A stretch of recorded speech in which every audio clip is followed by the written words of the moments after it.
अगर आप कोई नया बिजनेस स्टार्ट करने की सोच रहे हैं या करना चाहते हैं तो इसके लिए आपको ऑनलाइन रजिस्ट्रेशन करवाना जरूरी है। Hey everyone, I'm Ananya Srivastava and welcome to our YouTube channel V for Innovative। अगर आपका बिजनेस MSME यानी कि माइक्रो स्मॉल या मीडियम एंटरप्राइजेज में आता है तो आपको ऑनलाइन रजिस्ट्रेशन करवाना होगा और आज के इस वीडियो में मैं आपको दिखाऊंगी कि MSME का ये न्यू पोर्टल पर आप अपना रजिस्ट्रेशन कैसे कर सकते हैं। ये रजिस्ट्रेशन एकदम फ्री है, आसान है, इसमें कोई डॉक्यूमेंट्स भी नहीं लगेंगे और पेपरलेस भी है। सबसे पहले मैं बता दूं कि MSME रजिस्ट्रेशन के लिए GST नंबर और पैन नंबर जरूरी होगा 1 अप्रैल 2021 से। इसलिए अगर आपके पास GST नंबर और पैन नंबर है तो अच्छा है, लेकिन नहीं है तो MSME रजिस्ट्रेशन करने के बाद जल्द से जल्द GST नंबर और पैन नंबर ले लें 1 अप्रैल 2021 से पहले। रजिस्ट्रेशन ऑनलाइन कैसे करना है ये दिखाने से पहले मैं आपको बता दूं सबसे पहले कि MSME रजिस्ट्रेशन के क्या बेनिफिट्स हैं। MSME रजिस्ट्रेशन करवाने से आपका बिजनेस गवर्नमेंट के पास रजिस्टर हो जाता है। इसके जरिए बैंक आपको आपका बिजनेस बढ़ाने के लिए आसानी से लोन दे देता है। इसके लिए गवर्नमेंट से कम इंटरेस्ट रेट पर आसानी से लोन मिल जाता है। दूसरा ये कि गवर्नमेंट कई टेंडर जारी करते हैं जो सिर्फ MSME के लिए ही होते हैं और उनके फायदे भी MSME रजिस्टर्ड बिजनेस को ही मिलता है। तीसरा ये कि MSME रजिस्ट्रेशन करवाने पर ज्यादातर लोगों को बिजली, टैक्स एक्सेट्रा में सब्सिडी एक्सेट्रा प्रदान करते हैं। अब ले चलती हूँ मैं आपको अपनी मोबाइल स्क्रीन पर। सबसे पहले आपको udyamregistration.gov.in ये वेबसाइट अपने क्रोम पर खोल लेनी है। इसकी जो लिंक है वेबसाइट की वो मैंने हमारे डिस्क्रिप्शन बॉक्स में इस वीडियो की दे दी है, तो आप डायरेक्टली डिस्क्रिप्शन बॉक्स में से उस लिंक पर क्लिक करके भी इसको खोल सकते हैं। रजिस्ट्रेशन करने से पहले मैं आपको कुछ इंपॉर्टेंट चीज़ें बताती हूँ। अगर आप स्क्रॉल करेंगे तो आपको यहाँ एक सेक्शन दिखेगा इम्पॉर्टेंट टू नो। मैं आपको बता रही हूँ, आप खुद भी ये पढ़ सकते हैं। हमारे जो एंटरप्राइज होते हैं वो 3 तरह के एंटरप्राइज में क्लासीफाई हैं। पहला है माइक्रो, दूसरा है स्मॉल और तीसरा है मीडियम। और मैं आपको सबसे पहले ये बता देती हूँ, आपको ये जानना ज़रूरी है कि किस एंटरप्राइज किस कैटेगरी में फॉल करता है। अगर मैं सबसे पहले माइक्रो एंटरप्राइज की बात करूं तो आप प्लांट, मशीनरी या फिर इक्विपमेंट्स खरीदने में जितना इसमें माइक्रो एंटरप्राइज में इन्वेस्टमेंट करते हैं वो 1 करोड़ रुपीस से एक्सीड नहीं होना चाहिए और इसका जो टर्नओवर है वो 5 करोड़ रुपीस से इसमें एक्सीड नहीं होना चाहिए।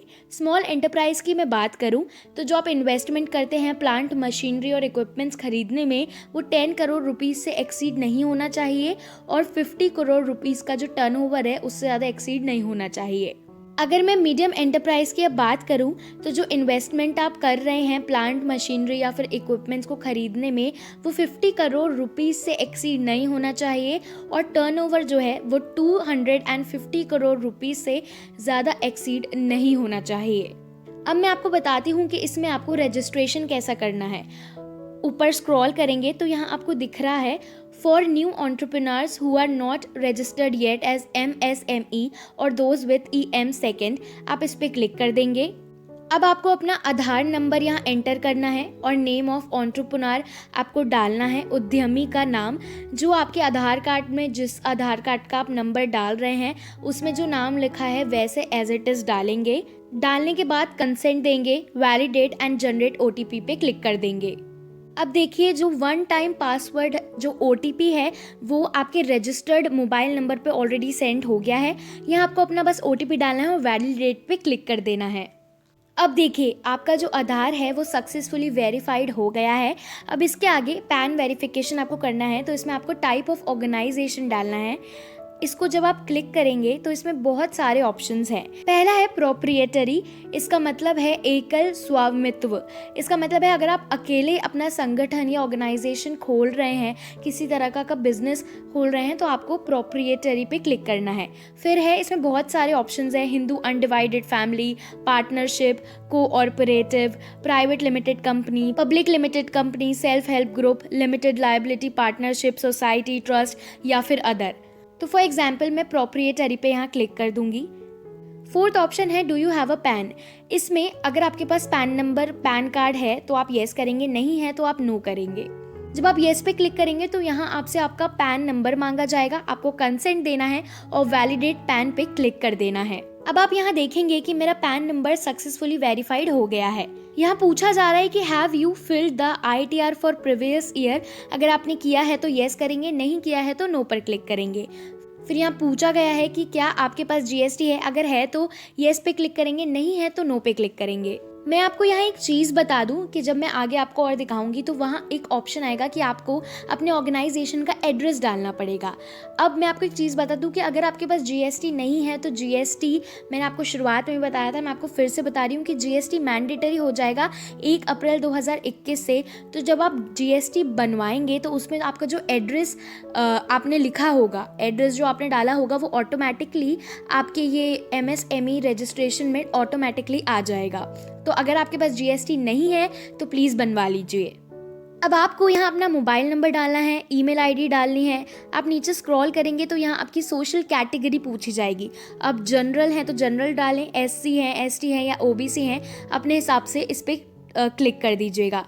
अपना जेंडर डालें, स्पेशली एबल्ड दिव्यांग व्यक्ति हैं तो अगर हैं तो येस डालिए, नहीं है तो नो डालिए। अब मैं आगे बढ़ने से पहले आपको एक चीज़ बता दूं कि ये जो आपको 11 नंबर दिख रहा है और 12th नंबर का सीरियल नंबर जो दिख रहा है, ये आपको फिल नहीं करना है। आपको वो फिल करने की ज़रूरत इसलिए नहीं है क्योंकि जब आप अपना GST बनाते हैं तो ऑटोमेटिकली आपका नाम, आपके ऑर्गेनाइजेशन का नाम, आपका इकाई का नाम और ये जो आपका यूनिट नेम है, फ्लैट जो आपसे मांगा जा रहा है, एड्रेस मांगा जा रहा है, ये ऑटोमेटिकली आपके GST से लेकर MSME रजिस्ट्रेशन में आ जाएगा। अब यहाँ 14th है previous EMI UAM registration number if any, पिछले EMI UAM पंजीकरण संख्या यदि कोई है। अगर है तो प्रीवियस UAM कर सकते हैं, नहीं तो एनी पर क्लिक कर दीजिए। अब आपको इसमें फिल करना है अपना एंटरप्राइज का स्टेटस, यानी कि आपने अपना जो आपका बिजनेस है वो आपने किस डेट पे चालू किया था। यहाँ आपको डेट ऑफ इनकॉर्पोरेशन और रजिस्ट्रेशन डालना है, कब आपने रजिस्टर किया था। वेदर प्रोडक्शन बिजनेस कमेंस्ड, अगर है तो येस पे क्लिक करिए, नहीं है तो नो पर क्लिक करिए। डेट ऑफ कमेंसमेंट, इसमें आपको अपनी डेट ऑफ कमेंसमेंट भी डालनी है। फिर आपको अपनी बैंक डिटेल्स डालनी है। सबसे पहले अपना बैंक नेम डालना है, इसमें IFSC कोड डालना है और अपना बैंक अकाउंट नंबर भी डालना है। अब आपको यहाँ अपनी इकाई की प्रमुख गतिविधि भी डालनी है। अगर आपका मैन्युफैक्चरिंग का कोई बिजनेस है तो आप मैन्युफैक्चरिंग पे क्लिक करेंगे। अगर आप कोई सर्विस प्रोवाइड कर रहे हैं तो आप सर्विस पे क्लिक करेंगे।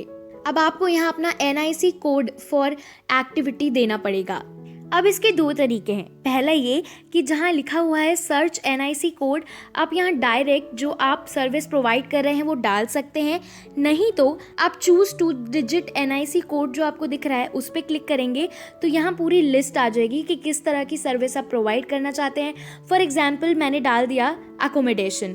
अब उसके बाद NIC 4 डिजिट कोड में मैं यहाँ डाल दूंगी शॉर्ट टर्म एकोमोडेशन एक्टिविटीज़। जब ये लोड जाएगा तो NIC 5 डिजिट कोड में मैं डाल दूंगी hotels and motels in resort providing short term lodging facilities. इस पर क्लिक कर दूंगी और ऐड एक्टिविटी पे क्लिक कर दूंगी। देखिए ये यहाँ ऐड हो गया है। आप ऐसे ही 2 ऐड कर सकते हैं, टोटल 3 ऐड कर सकते हैं।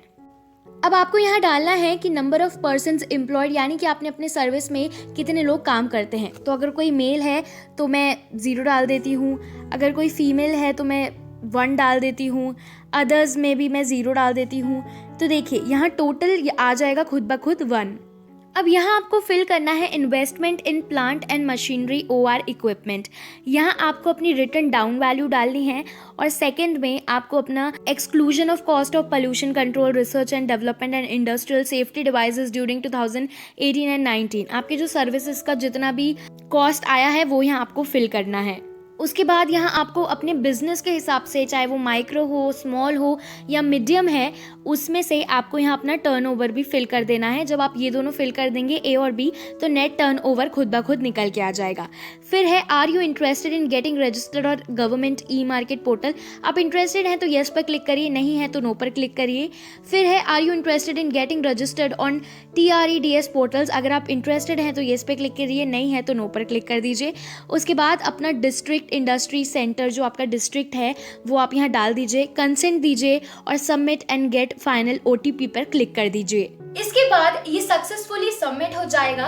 एक डायलॉग बॉक्स आपके सामने आपकी स्क्रीन पर आएगा, उसमें आपको अपना रजिस्ट्रेशन नंबर दिया होगा, उसे कॉपी कर ओके पर क्लिक कर दीजिए। आप प्रिंट पर क्लिक कर इसे प्रिंट भी कर सकते हैं या फिर सेव कर सकते हैं PDF में। अब आप अपने बिजनेस का MSME में रजिस्ट्रेशन कर सकते हैं ऑनलाइन फ्री में अपने मोबाइल के थ्रू ही। अगर आपको हमारा आज का ये वीडियो अच्छा लगा हो तो इसे लाइक और शेयर जरूर करिएगा। चैनल V for Innovative को हमारे सब्सक्राइब नहीं किया है तो प्लीज कर दीजिए, hit the bell icon and select all. मैं मिलती हूँ आपसे अगले वीडियो में। Till then take care.